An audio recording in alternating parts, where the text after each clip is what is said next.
Hello, my dearest members. We are back with the Social Stud Live post show. Programming note, and I feel the need to emphasize this now more than usual. I record the post show the day before the actual live stream that it's connected to. So, this version of me is from the day before the main live stream. So, when I have stuff that crosses over, material that's related between the post show and the actual live stream, it actually goes in reverse. I've experienced the stuff from the post show before the main show.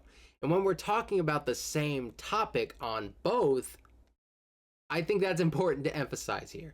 So, with this stuff that we're talking about here, I already know this stuff when the live stream is going on. But I don't know what's happened in the live stream now. That only matters because we're doing 4 videos on the Titanic between the two of them, 2 on the live stream, 2 on the post show. So here is when I know the least. So if there's stuff that was discussed in the live stream and like I now know more about the topic, I almost certainly know more about the topic now in like real time. But in this time, I know less about it. It's like time travel, but it's like a lame version of time travel. It's hard to like you get what I'm saying. I'm sure it just feels like I'm talking in circles right now. So yeah, that is the programming note here. I just recorded it ahead of time so that I can make it available right after the live stream is over. So it's like a true post show.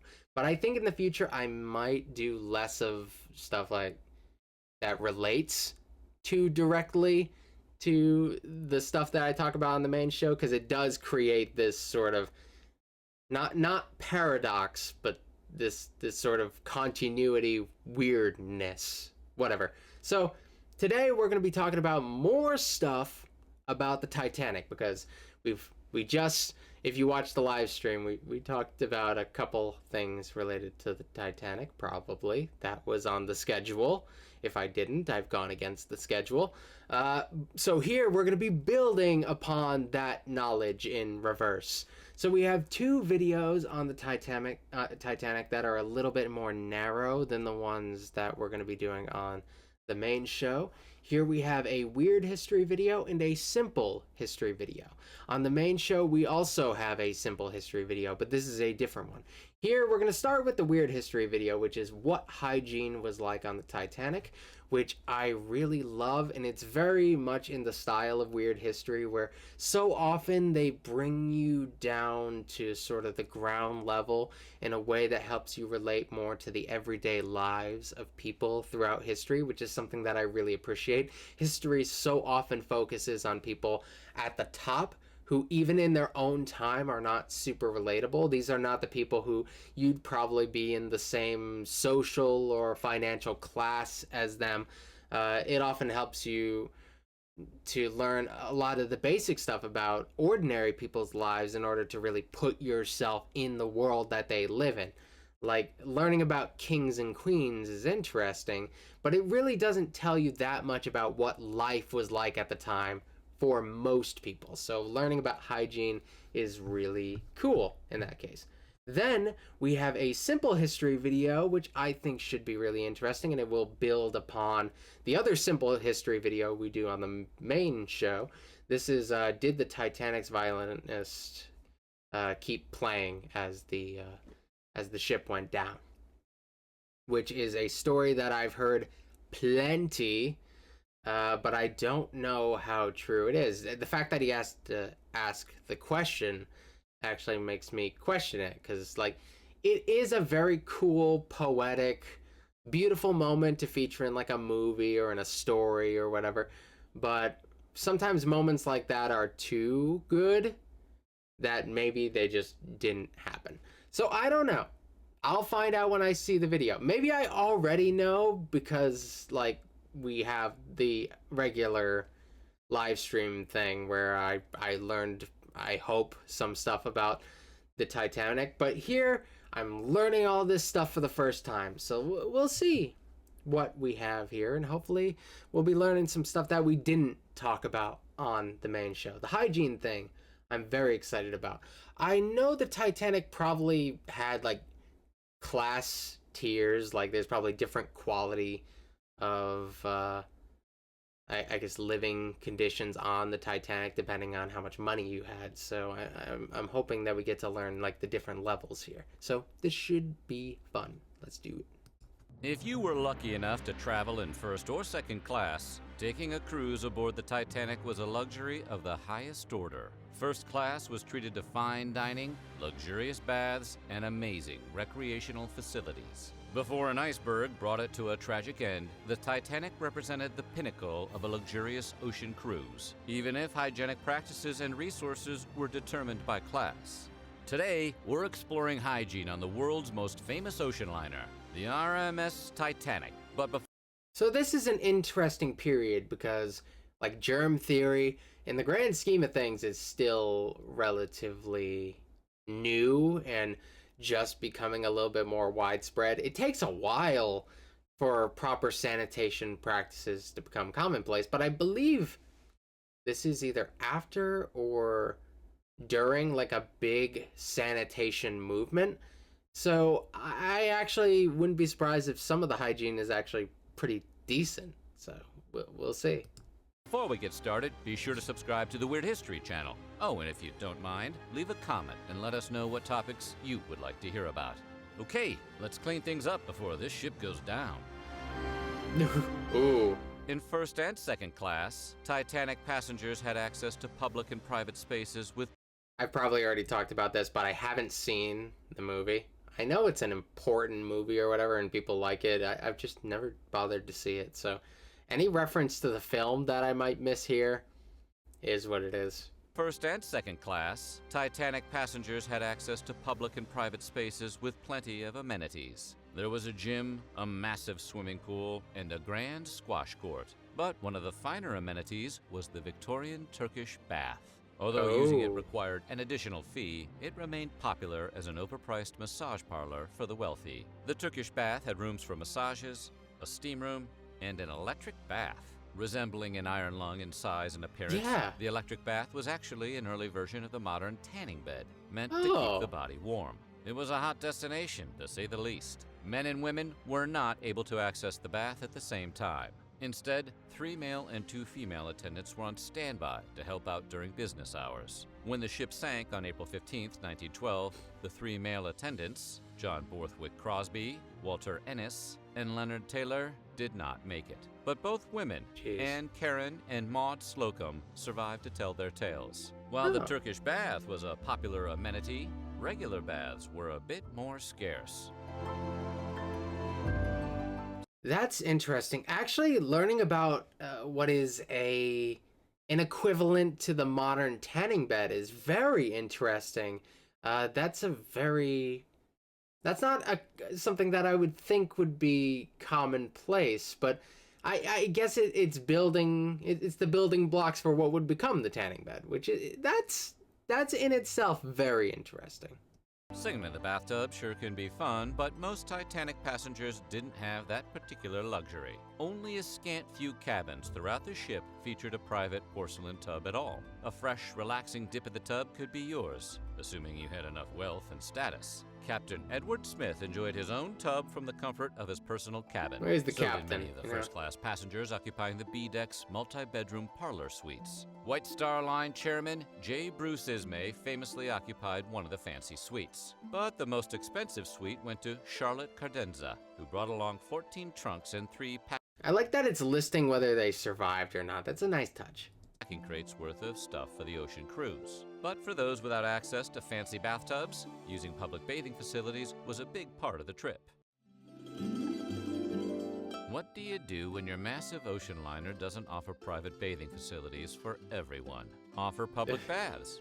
And that's precisely what the Titanic did. Each deck had a communal lavatory for the passengers' bathing needs, but they had to make an appointment first. Making an appointment required speaking with the bedroom steward, who would then have the bath steward prepare a relaxing bath for the passenger. Of course, the availability of bathtubs decreased by passenger class. To the surprise of absolutely no one, the third class bore the brunt of these tub shortages. So much for luxurious baths. Oh, and did we mention third class composed 709 of the ship's over 1,300 passengers on its maiden voyage? Every one of them had to share one of 2 bathtubs for their bathing needs. Of the 2, one was exclusively for men and the other for women. Luckily, attendants cleaned and sanitized the facilities between each use. Speaking of facilities... That's actually better than one would expect, to have them sanitize the facilities very well. Like I said, there is like a sanitation movement that occurs. I don't remember exactly when that was. I guess I can just Google it right now. Nothing's gonna stop me. Sorry, my YouTube video is still playing. Sanitation movement. There we go. First developed in England in 1830s. Now, I think I'm thinking of a different sanitation movement, sanitary movement. I think there was like another wave of it that occurred. Or maybe I'm wrong. Reaching its peak in 1880 before declining in the 1890s. What? That's bull. That doesn't seem right. I mean, I believe that it happened, but man, I was very wrong about that. This is not the peak of the sanitary movement. Sometimes it's hard to find a public restroom that isn't disgusting or completely unsanitary. But if nature called during your luxury cruise on the Titanic, you were in luck. The ship had plenty of restrooms, complete with stalls, commodes, and sinks. But only if you were riding in first class. First class cabins had the finest soap and toiletries one could find on a big boat in the middle of the ocean. The fancy restrooms were stocked with high-end Vinolia toilet soap.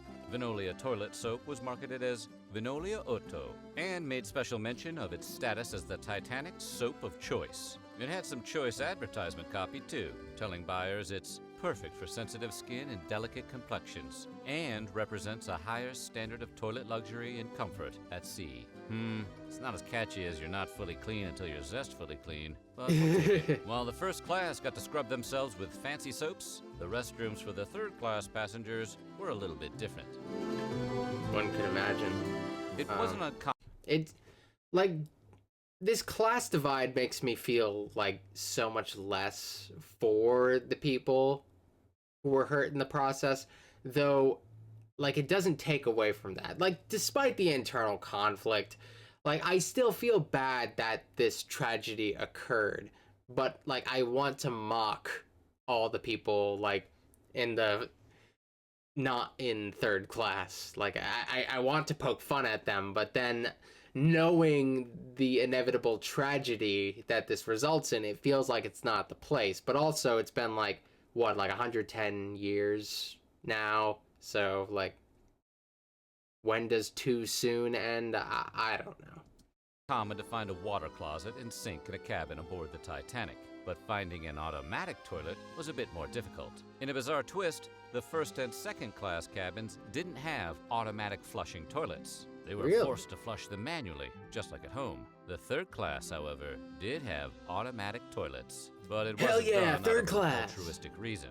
The Titanic provided them to steerage passengers out of concern they wouldn't know how to use a toilet. Since they mostly used outhouses and chamber pots in the past, they may not have realized the toilet should be flushed after use. The real question is, did the water swirl clockwise or counterclockwise? We may never know.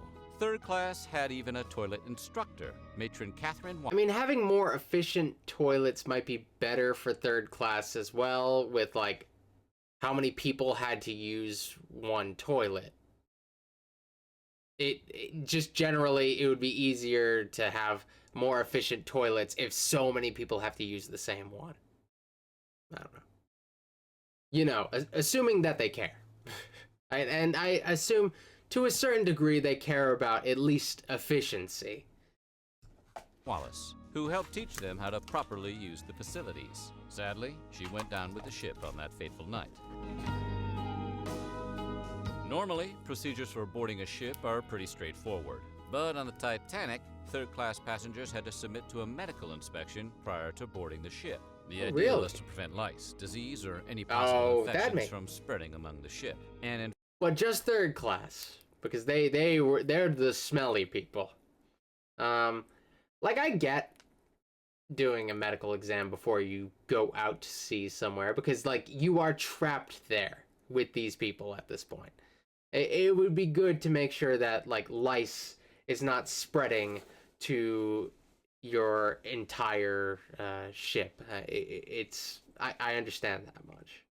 Infectious eye disease, trachoma, was also a major concern, but the health inspections didn't apply to everybody. First and second class were exempt from the medical screenings. They only had to stop at the purser's office to have their tickets checked prior to boarding. They're Men, women, smelly and children too. with steerage tickets were met by a group of physicians outside the ship. They were then examined one by one and only allowed to board if declared healthy. If they were clean and healthy, they received an inspection card allowing them to board the ship. The Titanic had a knowledgeable and dedicated medical team, with a hospital and medication available. Like it's very dehumanizing when it's split up by class. If it were like a universal hygienic standard, like I would totally get it, but there is a very dehumanizing element to it being class measured.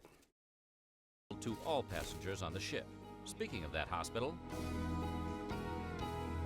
British regulations at the time required the Titanic to hold a certain quantity of medical supplies before leaving port. But what did the ship's medicine cabinet look like exactly? There was bicarbonate of soda for indigestion and heartburn, castor oil and Epsom salts were used to relieve constipation, and of course they had plenty of the heart medication, digitalis, and aspirin.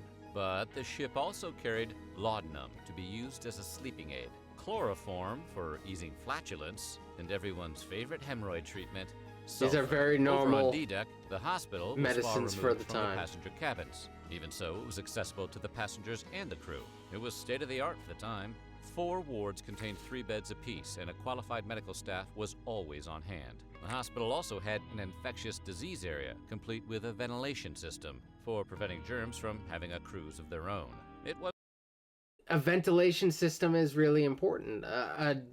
There is still kind of like this lingering Victorian era idea of like fresh air just generally being a good thing for preventing disease, which to a certain degree that is right. Like proper ventilation will make a huge difference. Like places where ventilation is poor, disease is more likely to spread. That's why you don't want to be in like, we're in a pandemic right now. You don't want to be in like poorly ventilated areas with massive amounts of people.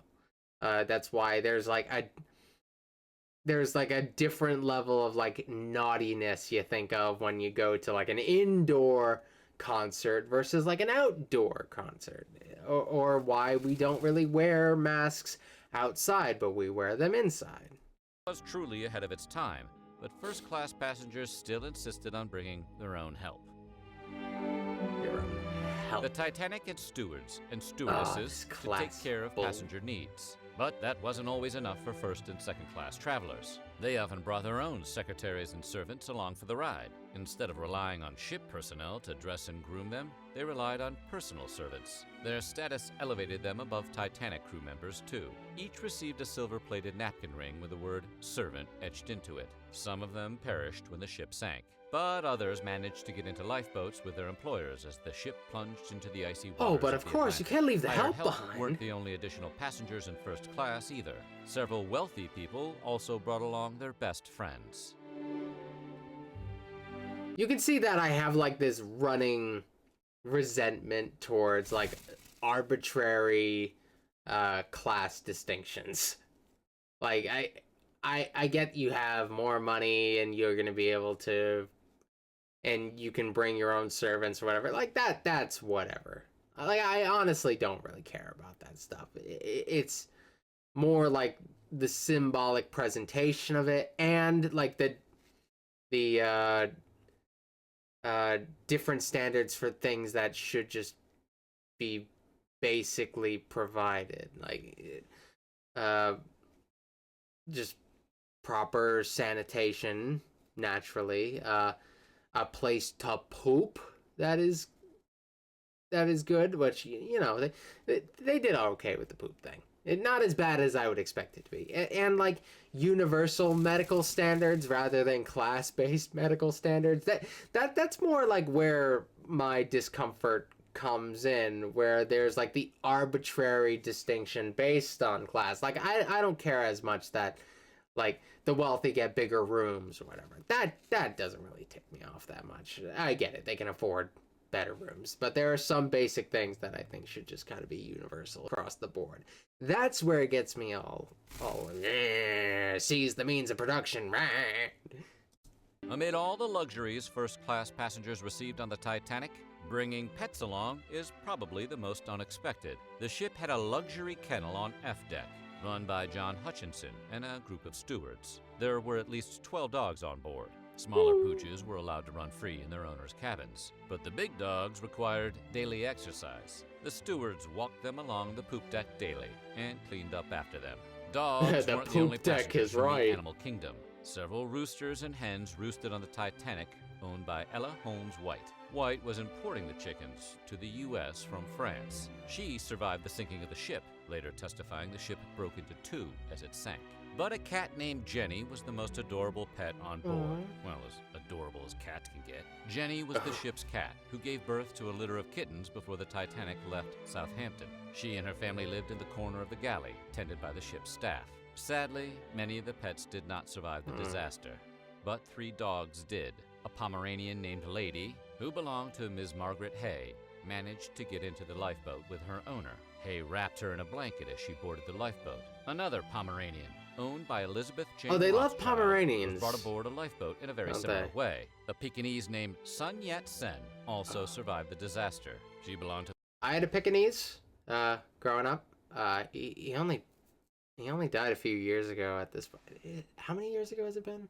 I don't know. COVID has ruined my perception of time. But we had a Pekingese. He had terrible back problems. He was genetically just upsetting. Like, it's one of those dog breeds that is not bred for a happy, healthy life. It's bred for appearance, and that's very unfortunate. And we loved little Chico. That was his name, Chico. But oh my God, it was that should not be done. What have they done to this poor creature? But it was considered a very high class dog. A lot of them are. I guess that comes from there's a lot of I guess emphasis on creatures that are like bred a certain way rather than like mutts or whatever, even though mutts are often healthier than these like strange breeds and purebreds or whatever. Like it's usually better to have a dog that's a bit of a mix. Often they are a little bit healthier and just don't have some like inherent issues with their quality of life. Like you don't want your dogs to have flat faces and back problems coming out of the womb. to the famous That's publisher a little Henry rant S. about Harper, dogs. the director of Harper and Brothers. Today, many know the company by a totally different name, HarperCollins. But on that night, he took his dog aboard the lifeboat to the objection of almost no one. Apparently, there was plenty of room on the boat. For historian J. Joseph Edgett, Plenty of room? Harper was heard to remark, "There seemed to be lots of room and nobody made any objection." One of the side effects of having fancy cutlery Why didn't they and have more cookware people? is the crazy amount of care they needed. The silverware was fancy. Silver plating adorned napkin rings, plates, and bowls. Even the cookware had gold lead lining. The Titanic employed an entire team of stewards to act as busboys and dishwashers. They had assistants who washed plates and glasses. Even their assistants had assistants to handle the cleaning duties. The ship also provided Oh, meals on less okay, we elegant got dishes layers to third this class. hierarchy. This was unusual for the time, as most ocean liners required steerage passengers to bring their own food. There was also a ton of laundry. Third-class passengers and crew washed their clothes in iron tubs themselves, but first and second class paid to have their garments laundered. There weren't any large-scale laundry services aboard the ship. It was a specialty job held by stewards like Thomas Baxter, Sidney Holloway, and Ernest Olive. In addition to laundry, they kept linen closets fully stocked and changed first-class bedding daily. Soiled linens and towels were steam cleaned and bagged. so they could be cleaned once the ship reached its destination. It was standard practice at the time, keeping things clean for a large number of passengers on board. So what do you think? Would you have wanted to... So, based on your income, would you have survived the Titanic? Oh, I should have done that one too. They seem to have a lot of options for these. But I'm gonna go with the one that I already planned. We're gonna do the simple history one about the Titanic's violinist, which I haven't done a simple history video in a long time, besides the one that I'm doing in the future past. Just, running this little thing into the ground here. Bear with me a little bit. Like, I'm not talking as much as I would like to in this. I have lots of things to say, but I'm trying to keep them a little bit more brief as I can keep things. I'm having like a mixture of an allergy / asthmatic fit today, and I'm just, trying to get as much done as I can in a pretty little time here, because I'm having a peaceful moment where I haven't coughed or struggled to breathe in a while. Don't worry, it's not like a COVID thing. It's just a normal health problem that I have. So I don't know how long this one is going to run. I normally want to try to get them to run closer to an hour, but I'm not pushing for that as hard here. I'm going to do a cut here because I think I need a second before I move into the next video. Hold on. All right, I'm back. I just need a second every once in a while. I did my inhaler. I'm generally feeling a little better, and I think I can get through the rest of this. Like, once again, I'm sorry if this video doesn't go as long as you might like. I have lots of thoughts or whatever, but, for health reasons, I'm not going to try to extend this video too much longer than it has to go. So let's get into this one. That's not gonna stop me from commenting though. I'm still gonna leave my little 2 cents and 3 cents and 4 cents and all that. Need an easy-to-use video editing software? Or maybe you're ready to get creative and start your own YouTube channel? We recommend you check out our sponsor for this video, Wondershare Filmora, a powerful editing program perfect for both beginner and experienced creators.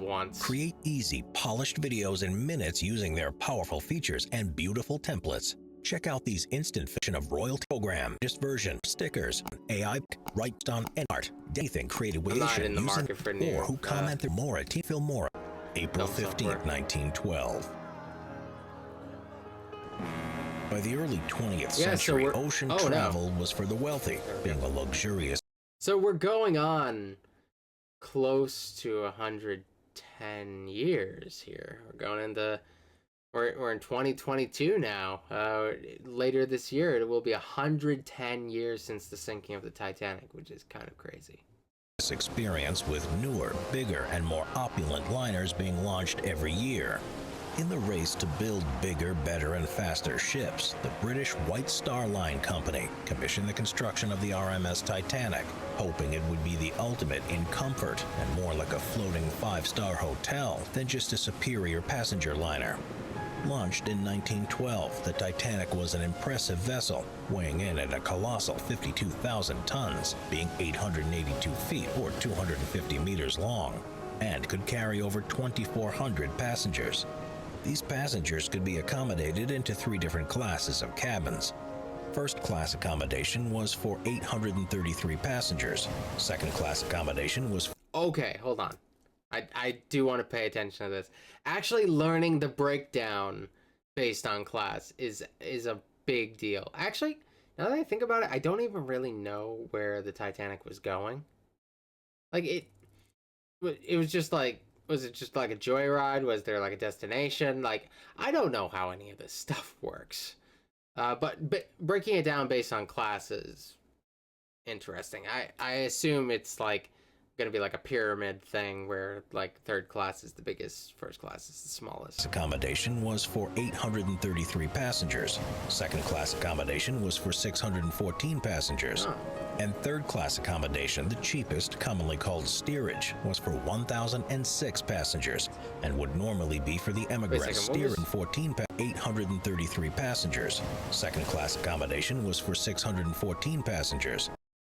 So third class was the biggest, first class was the second biggest, and like second class was a little bit lower than first class. That's interesting. It's not quite a pyramid no matter how you slice it. That's okay.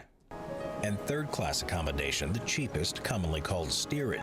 The first video didn't really go into the distinctions between first and second class very much, and I'm curious about that, if that ends up being explored in this one, or if it was explored in the live stream. Maybe I've already learned about it at this point. Was for 1,006 passengers and would normally be for the emigrants seeking a new life in transit on their way to America and Canada. Okay. And of course, there were around 908 crew, which included officers, engineers, stokers for the boilers, catering staff, waiters, housekeeping, laundry, room service, and musicians to keep the passengers entertained. 696 of these perished in the sinking, and only 212 survived, which meant that 76% of the crew died altogether, which was a higher death rate than there was among the third-class passengers. Among these was the Titanic's captain, Edward Smith, who in true naval tradition went down with his ship. Oh, that's gruesome imagery right there. It is, in a sense, honorable when you work on a ship. You are, I guess you serve the people who you have on your ship. I don't think people deserve to anybody deserves to go down with the ship, but when you have to make the call, it is impressive that so many people who worked on the ship did go down with it in the place of where it could have been the people whom they were serving on the ship, which, you know, there's a degree of honor to that, especially when it comes to like naval tradition and the captain going down with the ship. That's always something that you hear. So it's not good, but it's interesting and it's fun learning about those traditions. I'm sure there's like a different motivation, or maybe a non-motivation when it comes to the crew going down. The crew may not have had nearly as much of a choice as the captain did, so I can't really speak to their position there. They might just not have gotten their chance. Reliable logs weren't kept on the passengers boarding the ship. It was estimated that between 1,503 and 1,517 of them perished in the incident. The first-class passengers could enjoy the very latest in luxury that included a sizable swimming pool, a well-stocked library, several smoking rooms, a gymnasium, a large theater, a plush ballroom, a sumptuous lounge, as well as the very best in fine dining that could be enjoyed at the lavish a la carte restaurant and the highly fashionable Café Parisien. The Titanic even had its own 8-piece band, led by 33-year-old Englishman Wallace H. Hartley, a professional musician who didn't actually work directly for the ship's owners, but instead worked for an agency who supplied players to the White Star Line Company's fleet of passenger liners. He had previously served on the prestigious RMS. So he has no actual loyalty to the ship itself. He's not employed directly under them. He was placed here kind of secondhand or something like that. That's not the best way of phrasing it. There was like a mediator in between. There was like a go-between that got them onto here. He's not working directly underneath the ship's captain. So that's interesting. I don't know what the position of the violinist was, if they had the opportunity to get off the ship, or if they didn't really have the chance, so they just went down playing because that's what they knew. That's what I find interesting about this. It all depends on what degree of agency they had here as to how interesting this ends up being. Lucania, shortly before it was scrapped in 1909, as well as the distinguished RMS Lusitania, which years later was sunk during World War I by a German U-boat with a heavy loss of life.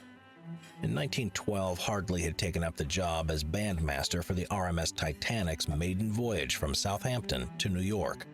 He was hoping that if he was himself noticed by the wealthy clientele on the Titanic, it could lead to some additional bookings in the future, as Hartley needed to earn some extra money as he had just got engaged. The band's wages were very low. They were actually reduced from the normal rate to only £4 per month by the agency that employed them, and they didn't enjoy many privileges. They worked long hours, typically from 8 o'clock in the morning until 9 o'clock in the evening. And although booked as second-class passengers, they were only given third-class cabin accommodation. On the night of April 14th, 1912... So they're not even like... It's not that good of a gig. It's just like a stepping stone gig to, like, perhaps a greater gig in the future. Oh, that's some bull, man. I feel bad for these guys. Like, it's like... They could totally be provided for. I'm sure. I guess this is kind of the position that a lot of contractors end up dealing with today. They end up doing gigs, but they end up getting kind of like these minimum lower accommodations, and they get to hang among the rabble in a lot of ways. I kind of get it when you have people who are booked for performances like that. Just 4 days after the Titanic had set off on its maiden voyage from the English port of Southampton, the ship struck an iceberg off the coast of southeast Canada and sank in less than 3 hours, with a loss of over 1,500 lives. The Titanic carried only 20 out of a possible 48 lifeboats on its maiden voyage, as maritime safety regulations at the time stated that they only had to carry enough boats for a third of the ship's total human capacity. Even with a lack of lifeboats, a lot of them were lowered into the sea only half full, mainly because most of the men would have stayed on board because of the code of conduct at the time, known as the Birkenhead Drill, which called for women and children to be saved first in any life-threatening situation, especially when abandoning ship. It is said that Wallace and his band members gallantly stayed on the deck, playing non-stop music right to the very end in order to avoid panic among the many scared and bewildered passengers still on board the sinking vessel. The band consisted of 3 violinists, 3 cellists, 1 double bassist, and 1 pianist. Some survivors of the tragedy claim that the last tune they heard the band playing on the deck was the hymn, "Nearer My God to Thee." All 8 members of the band were drowned in the tragedy, and Hartley's body was recovered 2 weeks later. Okay, so the title of the video made me question whether or not this actually happened, but no, it's just a video title phrased in the form of a question. So they actually did play as the ship sank. I'm glad, because that's like a really cool story. It's one of the most kind of badass images of a musician in history, I would say. It's got to be one of the most badass images of like any musicians, and it's been referenced to death in all sorts of media. Anytime like in like a comedy or something and a boat goes down or whatever, they'll have the musicians continue playing or whatever. I've seen that a whole bunch. So yeah, and I assume that's something that the image-wise must have been popularized from the movie. I haven't seen the movie, but I'd imagine that must have been something that made it like a more popular like visual of the band playing as they go down. But maybe it wasn't in the movie. I don't know. By a deep-sea cable repair ship. He still had his life jacket on, and tightly strapped to his body was his instrument case containing his beloved violin. He was given a hero's funeral back in England at his hometown of Colne in Lancashire. It's estimated that around 40,000 people lined the route of the funeral procession to pay their last respects to Hartley. A memorial and bust were erected in Colne in 1915 in his memory and in recognition of his bravery. His violin was given to his fiancée, and when she died in 1939, it was donated to a charity. It remained lost and forgotten about until in 2006 it was discovered in someone's attic. Once it had been identified and its provenance confirmed, it went on to sell at auction in 2013 for a staggering $1.7 million. Dude. 2 hours after. I mean, he is a... Despite whatever music he made, he didn't have to, like, even be good. He's a musical legend. And, like, he is, like, the... I don't know how many people know him by name, but in a lot of ways, he's, like, the nameless face behind one of the most iconic images in musical history. The violinist going down with the ship. So I'm not surprised that it's considered super duper valuable. That thing belongs in a museum, man. After the Titanic had sunk to the bottom of the sea, the RMS Carpathia arrived on the scene and rescued 710 survivors out of the water.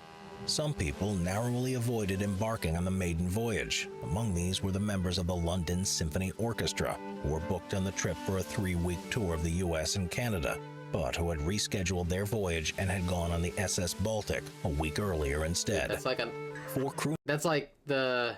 This must have been like the 9/11 story at the time. Like, everybody and their mother was going to be in the World Trade Center, apparently, on the day of 9/11, but, like, a million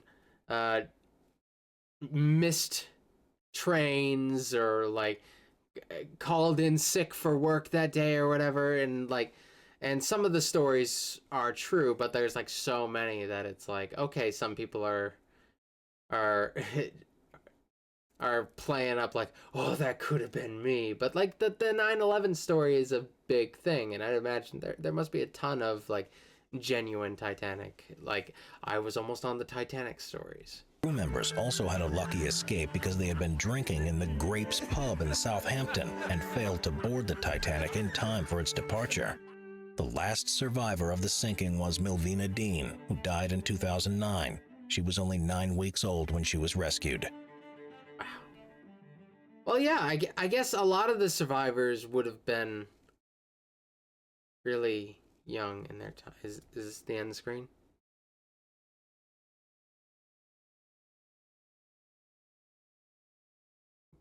We good?